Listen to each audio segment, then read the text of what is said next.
सभी का हमारे ऑनलाइन प्लेटफॉर्म पे स्वागत है। तो हमारा टॉपिक चल रहा था अनुपात और समानुपात, जिसकी 3 क्लासें अपनी हो चुकी है और कल वाली क्लास में मैंने आपको बताया था संयुगानुपात। आज उससे रिलेटेड कुछ क्वेश्चन करने वाले हैं। उससे पहले एक बार दोबारा देख लेते हैं कल क्या किया था संयोगानुपात के अंदर। संयोगानुपात होता कैसे है, उसको अप्लाई कैसे करेंगे, वो क्वेश्चन के अंदर देखेंगे। तो मान लो अपने पास एक तो ये सिचुएशन आ सकती है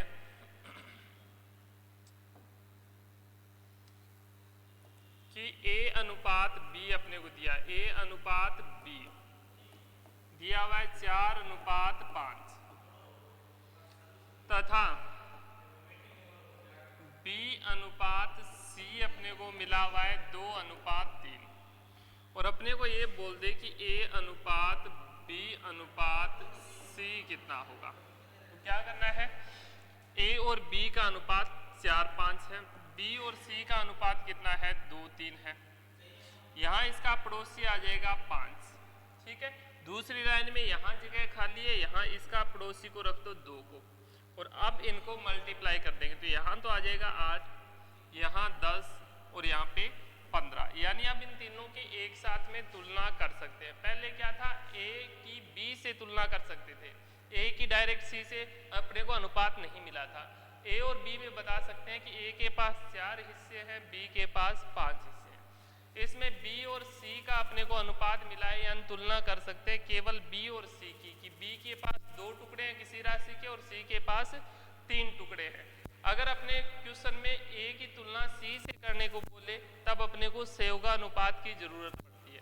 अब तीनों की तुलना साथ में कर सकते हैं कि A के पास अगर 8 टुकड़े हैं तो B के पास 10 होंगे और C के पास 15 होंगे।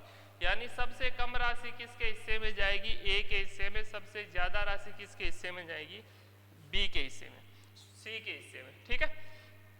ऐसे ही अगर 3 आ जाए, 4 आ जाए या 5 अनुपात आ जाए, उनको मिक्स करना है, संयोगानुपात रखना है, तो सेम यही प्रोसेस रहेगी।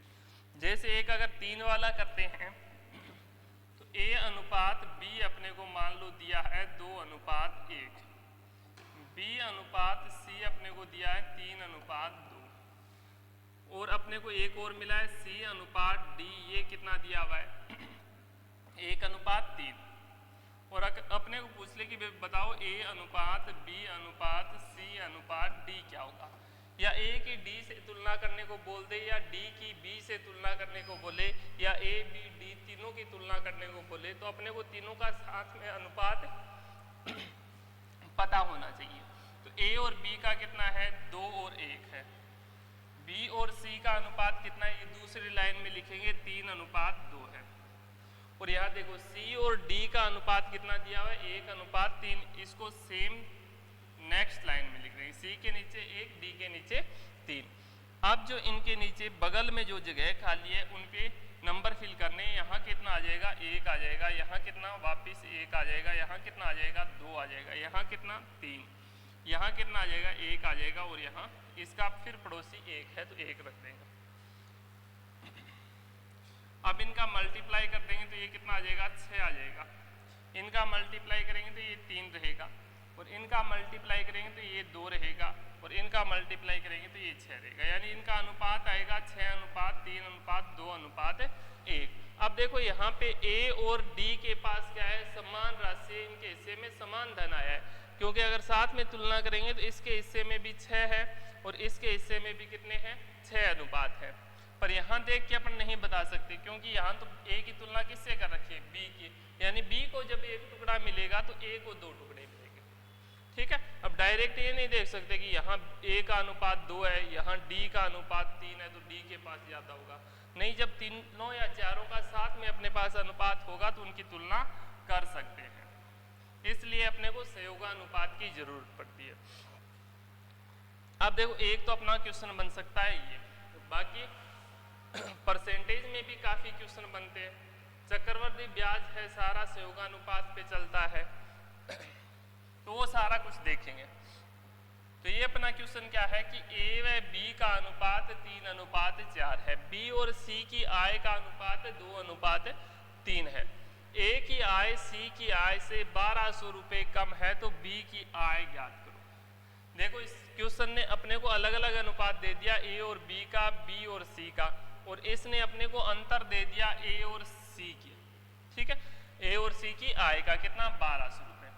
तो सबसे पहले अपने को क्या करना पड़ेगा कि भाई ए और सी की तुलना करेंगे तो अपने को ए, बी और सी तीनों का अनुपात साथ में चाहिए।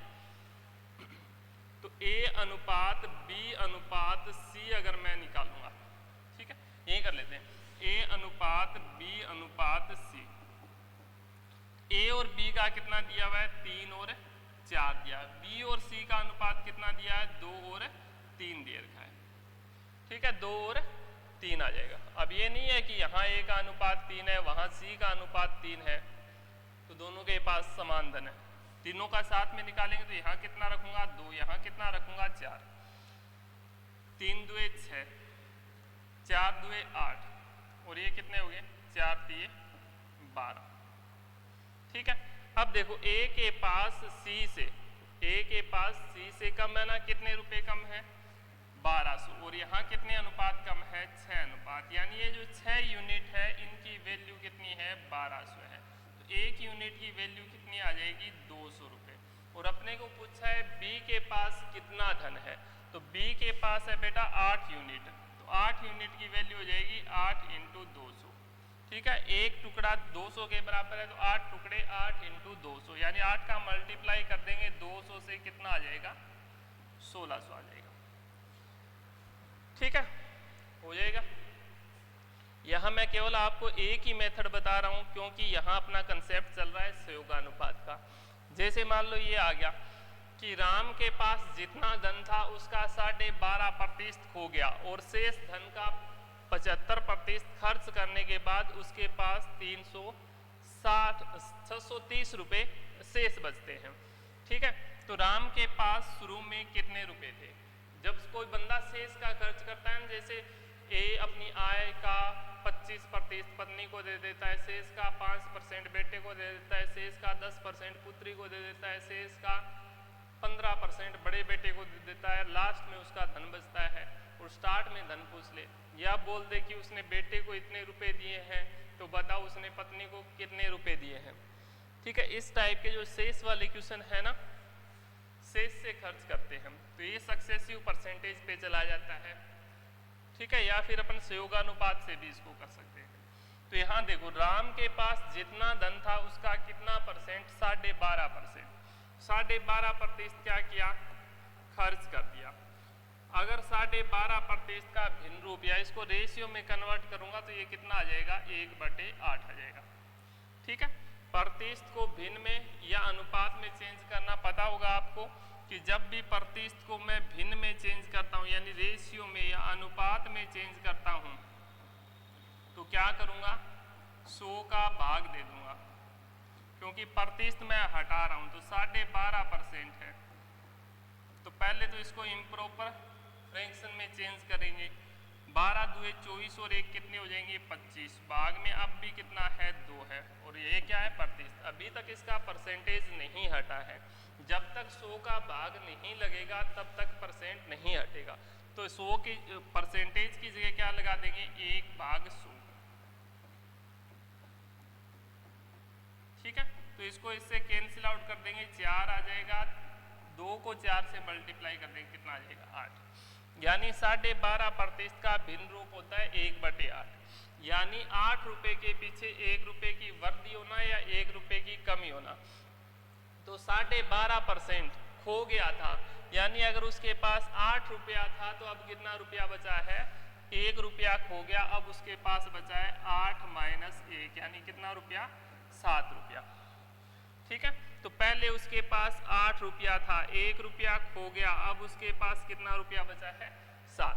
इसके बाद बोल रहा है कि शेष धन का 75% खर्च करने के बाद, अब शेष जो धन बचा था उसका 75% खर्च कर देगा, तो 75% को रेशियो में कन्वर्ट करूंगा तो ये आ जाएगा 75/100 यानी 3/4, यानी अगर उसके पास 4 रुपया था तो 3 रुपया उसने खर्च कर दिया, अब उसके पास 1 रुपया बचा है, ठीक है। तो इसको ऐसे लिखूंगा, पहले 8 था 7 बचा, अब खर्च कर दिया 3/4 भाग, यानी अब 4 है तो बाद में 3 बचे।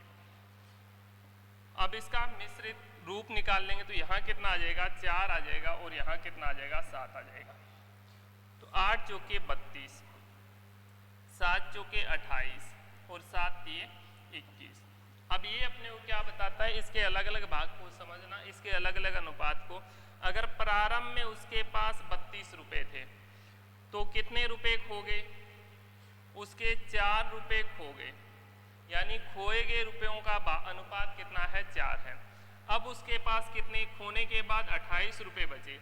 अब इसमें से उसने कितना, सॉरी यहाँ 1 आएगा भी, 4 था, 4 में से 3 उसने खर्च कर दिया, बचा कितना है 4 था, 4 में से 3 खर्च कर दिया, बचेगा 1 ही ना, 4 था तो 1 ही बचा है उसके पास, तो यहाँ 7 आ जाएगा। ठीक है, ये थोड़ी सी मिस्टेक है, यहाँ पे सुधार लेना। ये कितना आ जाएगा 7। अब देखो खोने के बाद उसके पास 28 रुपए बचे, उसमें से इसने कितना खर्च कर दिया, इसमें से इसने खर्च कर दिया 21 रुपए। अब उसके पास कितना बचा है 7 रुपया बचा है। तो ये तो है उसकी पूरी आय, ठीक है, ये अनुपात तो है उसकी पूरी आय का, ये अनुपात है खोए गए रुपयों का, ठीक है, और ये अनुपात है खर्च किए गए रुपयों का, और ये अनुपात है शेष धन का। ठीक है, अब देखो क्वेश्चन में अपने को क्या दे रखा है, उसके पास शेष धन कितना है 630 है। ठीक है, और अपने को बताना है उसके पास शुरू में कितने रुपए थे। तो अपने को शेष धन का अनुपात दे दिया, यानी 6 का अनुपात, 6 अनुपात का मतलब कितना है 630 है। 1 अनुपात का कितना हो जाएगा, सॉरी 7 का, शेष 7 है ना, 7 का कितना है 630 है, तो 1 का कितना हो जाएगा 630 भाग 7, तो 90 रुपये। 1 का 90 रुपये है तो अपने को निकालना है 32 का, 32 का कितना हो जाएगा, तो 90 को मल्टीप्लाई कर देंगे किससे, 32 यूनिट अपने को निकालनी है ना, 32 यूनिट अपने को निकालनी है, 32 अनुपात अपने को निकालने हैं। 7 अनुपात 630 थे, 1 अनुपात, ठीक है, यहाँ दोबारा लिख देता हूँ, 7 अनुपात कितने थे,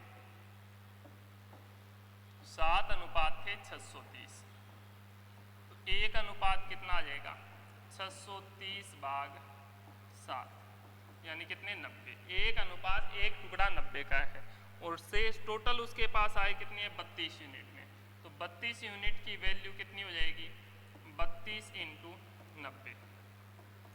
ठीक है, तो ये आ जाएगा 0, 8, 9, यानी कितना 2980 रुपया, कितना आ जाएगा,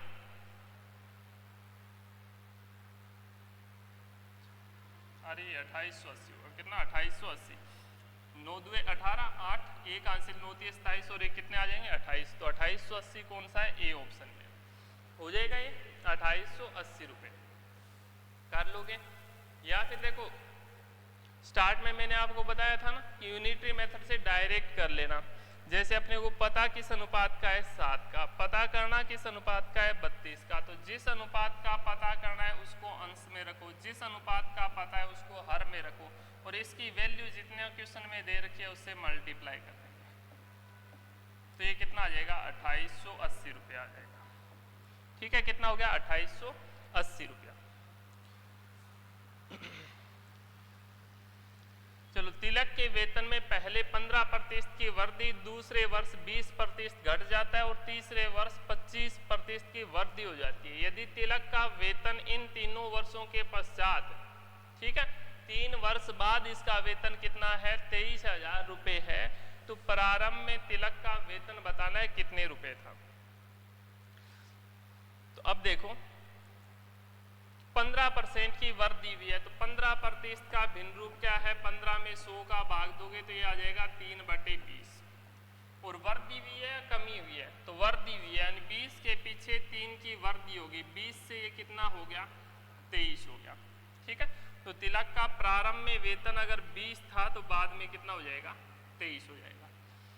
बाद में आ रही है 20% घट जाता है, तो 20% का भिन्न रूप क्या होगा 1/5, यानी पहले 5 था तो 1 रुपया कम हो गया, अब कितना बचा है 4, तो पहले 5 था तो अब कितना है 4, फिर बोल रहा है 25% की वृद्धि हो रही है। अगर 25% की वृद्धि हो रही है तो इसका भिन्न रूप होता है 1/4, यानी 4 था तो 1 रुपया कम हो गया, घटा है ना, या वृद्धि हुई है, वृद्धि हुई है। तो 4 था तो 1 रुपया बढ़ेगा, अब कितना हो जाएगा 5, यानी 4 था तो 4 से कितना हो गया 5 हो गया। अब देखो यहां कितना आ जाएगा, यहां आ जाएगा 5, ठीक है, यहाँ 23 रहेगा, इसके बगल में फिर कितना आ जाएगा 23, यहाँ कितना आ जाएगा 4, यहाँ 4 और यहाँ कितना आ जाएगा 5। देखो ये और भी शॉर्ट हो जाएगा, पर एक बार इसको अच्छे से समझ लो। तो इनका आप मल्टीप्लाई करेंगे, अगर चारों में कोई कट रहा है तो उसको कैंसिल आउट कर दो। जैसे ये 4 से कैंसिल आउट हो रहा है 5 बार, ये 4 से कैंसिल आउट हो गया, ये हो गया, ये हो गया। अगर और कोई कैंसिल आउट हो रहा है तो कर देंगे, ठीक है। 5 से नहीं हो रहा कोई कैंसिल आउट, इसमें हो रहा है पर इसमें नहीं हो रहा, ठीक है। तो ये कितना 5 5 25, 25 को फिर 5 से मल्टीप्लाई कर दो, कितना आ जाएगा 125। यहाँ 23 को 5 से मल्टीप्लाई कर दो, 23 को कितने से मल्टीप्लाई कर देंगे 5 से मल्टीप्लाई कर देंगे। 23 को 5 से मल्टीप्लाई किया, कितना आ गया 115 आ गया। फिर 23 को 4 से मल्टीप्लाई कर देंगे, ये कितना आ गया 92 आ गया। फिर 23 को 5 से मल्टीप्लाई कर देंगे, कितना आ जाएगा 115 आ जाएगा। पहली बार जो रुपया घटा उसके पास, पहली बार जो घटा या वृद्धि हुई, पहली बार वृद्धि हुई, वो कितने रुपए की वृद्धि हुई,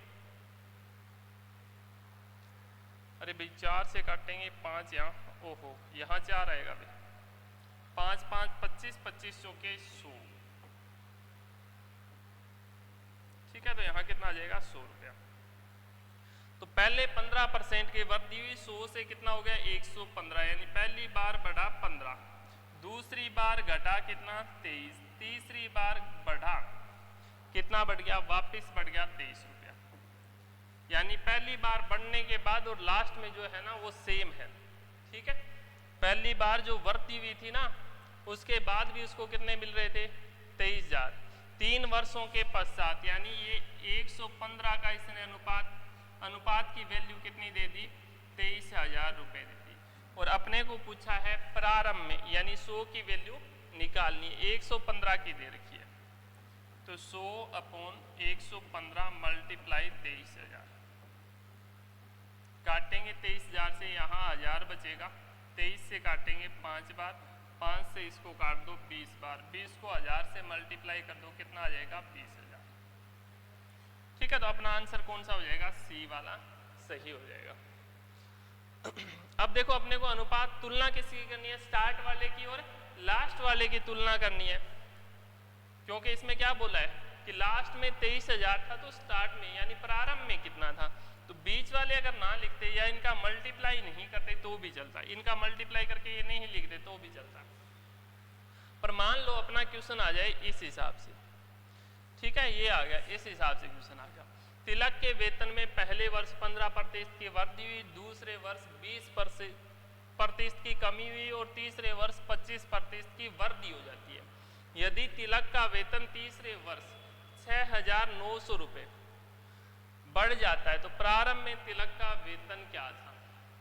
अब तीसरे साल का नहीं दिया हुआ, जो तीसरी बार बढ़ रहा है ना उसका वो दे दिया।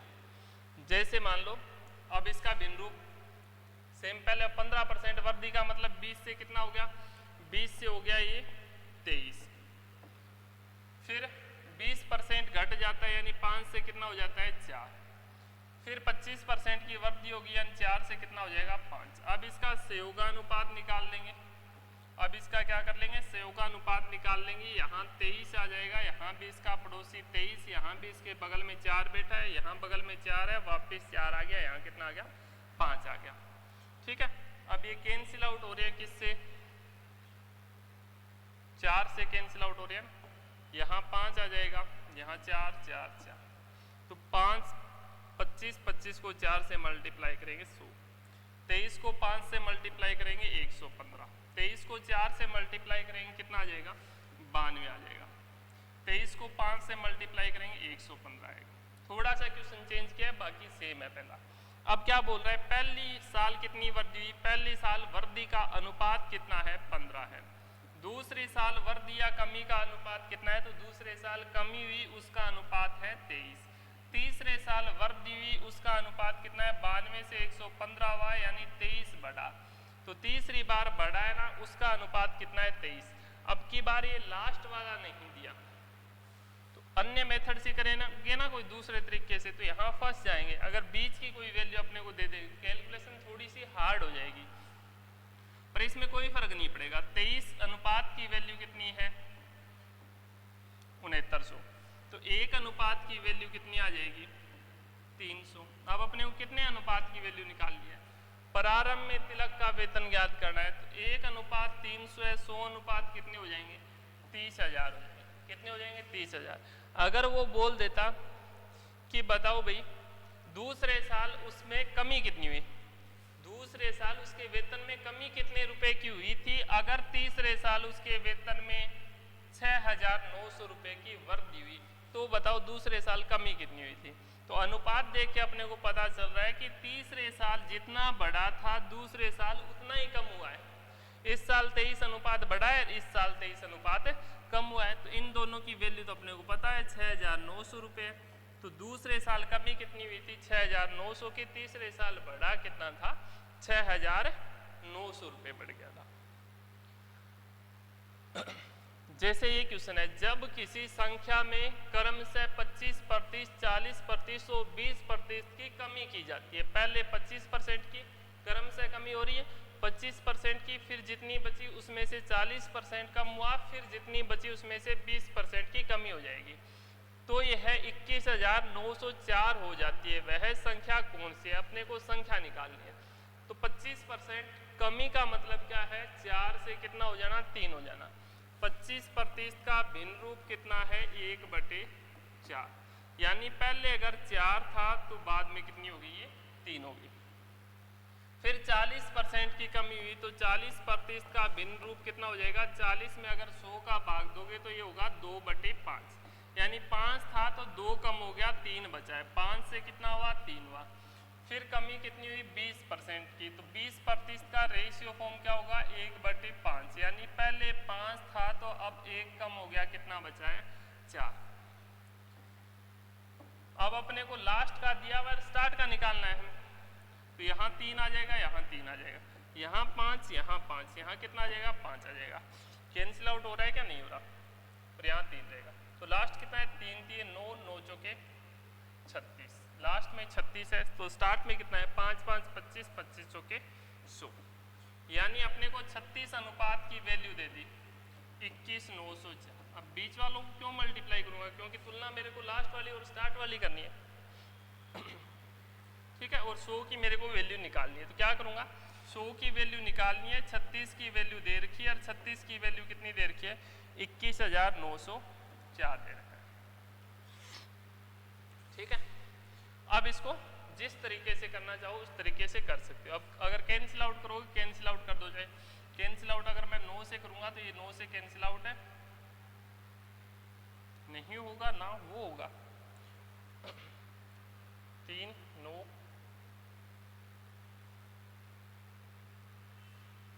तो यह 21,904 हो जाती है। वह संख्या कौन सी आएगी, तो शायद यहाँ कुछ मिस प्रिंट है, 7 और 1 कितना आ जाएगा 9 का भाग जाएगा नहीं बीच में, तो इसकी कैलकुलेशन कर लेंगे, जितना आएगा उतना इसका आंसर हो जाएगा। शायद यहाँ पे है ना कुछ गड़बड़ किया हुआ है, और सब में कमी हो रही है, सब में क्या हो रही है कमी हो रही है। तो इसकी कैलकुलेशन कर लेना, जितना अपना आंसर आए उतना। देखो इसकी कैलकुलेशन करेंगे, ऑप्शन वालों में से नहीं मिलता शायद, 4 से काट दो पहले, ये कितना आ जाएगा 9, इसको 4 से काटेंगे ये कितना आ जाएगा 25, ठीक है। अब 25 को इससे मल्टीप्लाई कर देंगे, 25 से उसको मल्टीप्लाई कर देंगे तो ये कितना आ जाएगा, ये आ जाएगा 5, फिर 6, 4 आएगा, 3 बचे, 7 बार गया, 2 बचे 6 0, ठीक है, इतना आ गया। और इसमें भाग किसका देंगे, 9 का भाग, ठीक है। इसमें किसका भाग देंगे, 9 का। तो 9 से काटेंगे इसको, 9 छिके 54, ठीक है। 7 में भाग नहीं जाएगा, 0 आ गया। 9 आठे कितने हो गए, 72 हो गए। 9 आठे कितने आ जाएंगे, 72 आ जाएंगे। फिर कितने बचेंगे, 4 बचेंगे, 40 हो गए। 9 चौके कितने हो गए, 36, फिर 4 बचे, 9 चौके कितने हो गए, 36, ठीक है। फिर 4 बचेंगे, तो ये 4 4 आएगा, 60,844 आएगा। यहाँ देखो इसमें कुछ गड़बड़ है, ये है ना, ये मिस प्रिंट हुआ है, इसकी वजह से ये चेंज हो रहा है। और यहाँ तो कोई गड़बड़ नहीं की है ना अपन ने। 4 से 3 हुआ, ठीक है। फिर 5 से 2 कम हुए, 3 हो गया। फिर 5 से कितना हो गया, 4 हो गया। कर लेंगे ये। चलो अब नेक्स्ट देखो एक क्वेश्चन और। ए ने अपनी आय का 25% पुत्री को, शेष का 20% पुत्र को तथा शेष का 12.5% अपनी पत्नी को देता है। यदि उसके पास, उसने अपनी पत्नी को 1600 रुपए दिए हैं, तो बताओ उसकी आय क्या है। तो बताओ उसकी आय क्या है। तो ए ने 25% अपनी पुत्री को दिए, तो ए के पास जितने थे उसके 25%, तो 25% का भिन्न रूप 1/4, यानी उसके पास 4 थे तो 1 किसको दे दिया, पत्नी को दे दिया। अब कितने बचे, 3 बचे, ठीक है, पुत्री को दिया। फिर 20% पुत्र को दे दिया, तो 20% का भिन्न रूप कितना हो जाएगा, 1/5, यानी उसके पास 5 थे तो 1 उसने पुत्र को दे दिया, उसके पास कितने बचे, 4। फिर 12.5% वो किसको दे रहा है, पत्नी को दे रहा है, तो उसका कितना आ जाएगा, 1/8, यानी उसके पास 8 थे तो पुत्री को कितना दिया, 1, यानी अब उसके पास कितने बचे, पत्नी को 1 रुपया दे दिया, 7 बचे। अब इनको मिक्स करेंगे तो यहाँ 3 आ जाएगा, यहाँ 3, यहाँ कितना आएगा, 4, और यहाँ कितना आ जाएगा, 5, यहाँ 8 आएगा, और यहाँ कितना आ जाएगा, 8। तो ये 5 चौके 20, पहले इसको 4 से कैंसिल आउट कर दो, 4 से 1 बार हुआ, 4 से 2 बार हुआ, 4 से कैंसिल आउट, तो ये आ जाएगा यहाँ पे 40, 5 दिए 15, 15 दुए 30, 8 दिए 24, 7 दिए 21। तो पहले उसके पास 40 थे, 10 रुपए उसने पुत्री को दे दिए, 10 रुपए किसको दे दिए, पुत्री को दे दिए। फिर उसके पास 30 बचे, 30 में से 6 रुपये उसने पुत्र को दे दिया, अब उसके पास 24 बचे हैं, 24 में से 2 रुपये किसको दे दिए, 2 रुपये पत्नी को दे दिया। अब उसके पास कितने बचे हैं, 21 रुपये, सॉरी 3 रुपये किसको दे दिए, पत्नी को। अब उसके पास कितने बचे, 21 बचे। अब अपने को क्या बोलता है, यदि उसने अपनी पत्नी को 1600 रुपये दिए तो उसकी आय कितनी है। तो पत्नी को कितने हिस्से दिए, 3, 3 की वैल्यू कितनी दे रखी है, 1600, और अपने को किसकी वैल्यू निकालनी है, 40 की वैल्यू निकालनी है। तो 40 की वैल्यू निकालनी है, 3 अनुपात की वैल्यू मिल गई, 3 अनुपात की वैल्यू कितनी आई है, 1600 आई है। तो अब इसको कैंसिल आउट करेंगे, पहले मल्टीप्लाई कर दो, 16 चौके 64, तो ये 6400, 64,000 और 64,000 में 3 का भाग दे देना, तो ये 2 बार गया, फिर 1 बार जाएगा, 1 बचेगा, फिर 3 बार जाएगा, फिर 1 बचा, फिर 3 बार, फिर 1 बचा, फिर 3 बार, फिर 3, यानी उसकी आय कितनी है, 21,333.33 रुपये, ठीक है, इतना आ जाएगा। तो इस हिसाब से अपन सहयोगानुपात को क्वेश्चन के अंदर अप्लाई करेंगे। तो आज की क्लास में इतना ही, कल मिलेंगे इसी टाइम, तब तक के लिए जय हिंद जय भारत।